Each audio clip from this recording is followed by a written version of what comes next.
Hi అండి, welcome back to our channel. ఈ రోజు మీషో నుంచి మంచి యూస్ఫుల్ ప్రోడక్ట్ రివ్యూతో అయితే మీ ముందుకైతే వచ్చేసానండి. ఆ ప్రోడక్ట్ ఏంటి అనుకుంటున్నారా? చూస్తేనే చాలా మందికి అర్థమైంది కదండి. అవునండి, చెప్పుల స్టాండ్ అండి. ప్లాస్టిక్ పైప్స్ తో అయితే వచ్చింది. ఇది క్వాలిటీ అయితే చాలా బాగుంది. ఇది నేను 150 అరౌండ్ బడ్జెట్ లో అయితే తీసుకున్నాను. అంటే అండర్ 200 బడ్జెట్ లో అయితే వచ్చేసిందండి. ఇది ఆన్లైన్ పేమెంట్ అయితే 150 లోపు అట్లనైతే నేను తీసుకున్నాను. స్లిప్పర్ స్టాండ్ అనేది ఐరన్ వి తీసుకుంటే తుప్పట్టేస్తాయి కదండి. స్టీల్ స్లిప్పర్ ర్యాక్ తీసుకోవాలి అంటే బడ్జెట్ అనేది హైగా అయితే ఉంటుంది కదండి. 300 అబోవ్ అయితే ఉంటుంది. 300 to 500 వరకు అయితే ఉంటుంది కదా స్టీల్ అయితే. బట్ ఈ ర్యాక్ అయితే మనకి అండర్ బడ్జెట్ లో అయితే వచ్చేస్తుందండి. క్వాలిటీ కూడా చాలా బాగుంది. ఫిట్ చేయడం మాత్రం కొంచెం ప్రాసెస్ అనేది పడుతుంది. అంటే 10 minutes అయితే పడుతుంది. ఎవరిదైనా హెల్ప్ తీసుకుంటే చాలా ఈజీ అయితే అవుతుంది. ఈ ప్రోడక్ట్ లింక్ కావాలి అంటే కనుక డిస్క్రిప్షన్లో ఇస్తాను, చెక్ చేసేయండి. క్వాలిటీ అయితే చాలా బాగుందండి. ఈ స్టాండ్ ఫిట్ చేయడం కూడా మనకి చాలా ఈజీ అండి. ప్రాసెస్ అనేది పెద్ద పైపులు అనేది ఇస్తారు, అలాగే చిన్న చిన్న పైప్స్ కూడా అయితే ఇస్తారండి. కన్ఫ్యూజ్ అయితే అస్సలు అవ్వద్దు. చిన్న పైప్స్ అనేది మనకి పొడవుగా అయితే పెట్టాలి.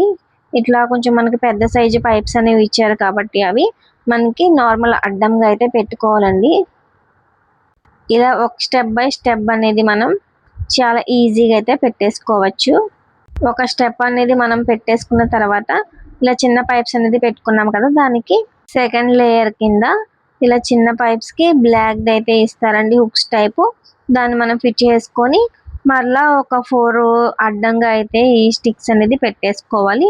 అలాగే మనకి స్టెప్ బై స్టెప్ అనేది ఒకదాని తర్వాత ఒకటి ఫిట్ చేసుకోవాలి. ప్రాసెస్ అయితే చాలా ఈజీ అండి. మనం ఒక్కరమే చేయడం కన్నా ఒక ఇద్దరు చేస్తే ఇది టైం అనేది సేవ్ అవుతుంది. పిల్లలు అయితే చాలా హ్యాపీగా అయితే మనకి ఆడుతూ పాడుతూ అయితే దీన్ని ఫిట్ చేస్తారు. స్టెప్ బై స్టెప్ 3 లేయర్స్ అయితే మనం పెడతాము.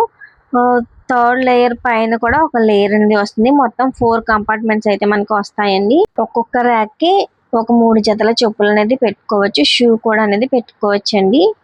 డస్ట్ పడకుండా ఉండాలంటే దీనిపైన ఒక క్లాత్ కూడా వేసేసుకోవచ్చు. లేదు ఇంట్లో పెట్టుకున్న వాళ్ళైతే క్లాత్ కూడా యూజ్ చేయాల్సిన అవసరం లేదు. చిరాగ్గా కనిపిస్తుంది అంటే క్లాత్ కూడా పైన అనేది సెట్ చేసుకోవచ్చు. ఇంట్లో నలుగురు ఉన్నారా, వాళ్ళకైతే చాలా పర్ఫెక్ట్గా అయితే సెట్ అయిపోతుంది ఈ స్టాండ్ అనేది. లేదు కొంతమంది అయితే చెప్పుల కలెక్షన్ అయితే మనకి చాలా అయితే ఉంటాయి కదా, షూ కలెక్షన్, స్లిప్పర్స్ కలెక్షన్, వాళ్ళకు కూడా అయితే ఈ ప్రోడక్ట్ బాగా యూజ్ అవుతుంది. వీడియో నచ్చితే తప్పకుండా లైక్ చేయండి. Thank you for watching.